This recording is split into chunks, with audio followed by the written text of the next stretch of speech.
So welcome here to literally the workbench of sorts, and what we're looking at the moment is this Morse key. So what we have here, as it says, is the key for the number 48 set, which was a military radio used during World War II.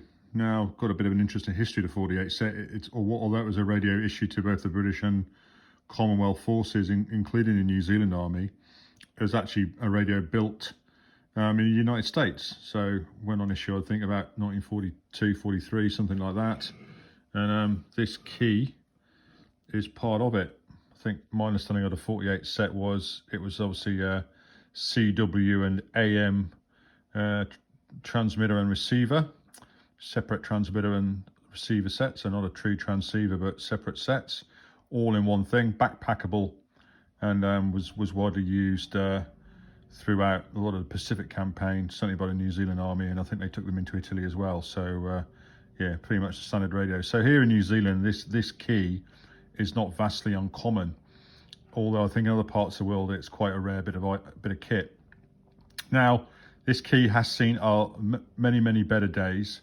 It arrived last week and had been, how shall we say, a little bit roughly treated. So missing screws, and you can see the waterproofing cap here is a little bit broken, and when you further investigate, there's actually a big hunk of the cap missing here. It's broken off. Someone's been in there, and missing screws and so on and so forth. But also missing is these rivets would have held on to it a couple of webbing straps, which would have gone round, and this actually then was attached to the operator's leg.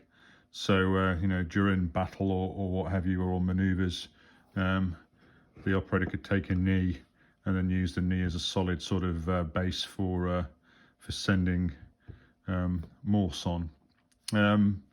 It's an interesting key in as much as you've only got one adjustment here, which adjusts the spacing. It does so by acting on this lever inside as a cam, and it pushes that down and makes a closer or further spacing, so you can set your spacing up. You can set spring pressure, but you basically have to disassemble the entire key to get in, and then it's a lock nut and a screwdriver. We won't look at that today, but it can be done, but certainly not an fully adjustable key like we might know in the civilian world.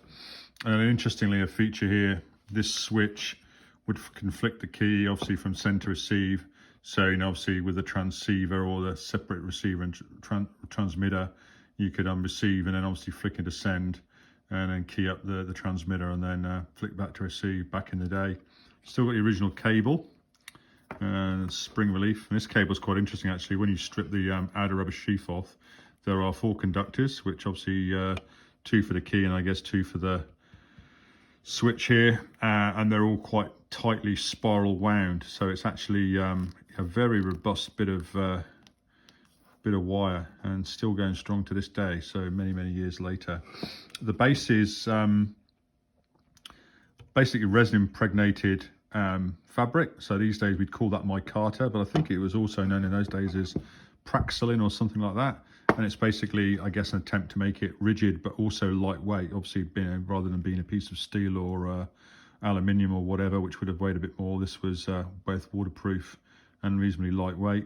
And then to get out the key, you have to disassemble the cover and also take all these screws off. And quite an unusual design. It's like an offset lever sort of mechanism here, and big old kind of like slightly canted, which I think is actually standard. I don't think that's it. It's not been bent over the years. I think that's just is what it is.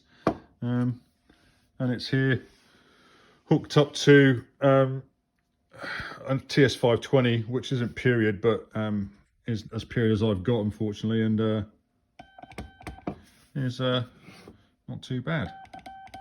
Now, it arrived with me and was in a fairly shabby condition and didn't have a plug on, and we put a 1/4-inch jack on the back, and it seems to be working fine now, and also stripped the contacts and gave them a good polish, and that certainly perked it up.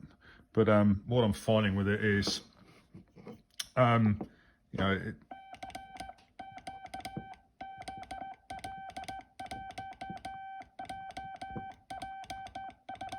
It sends really nicely, actually. I mean, as straight keys go, and I'm not absolutely definitely not a Morse expert in any way, shape, or form.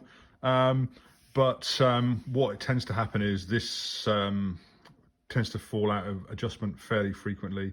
You know, unlike a lot of modern keys where you basically set it up and you lock everything up nice and tightly, and it generally stays fairly, the spacing stays fairly standard. On this, it tends to move around. I think it's just that way it acts on that thread.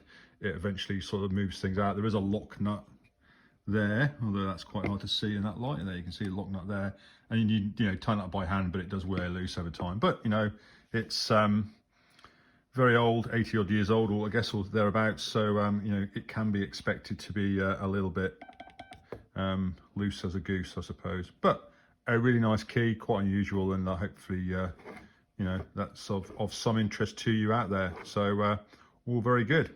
Thanks very much, and we'll catch you on the next one.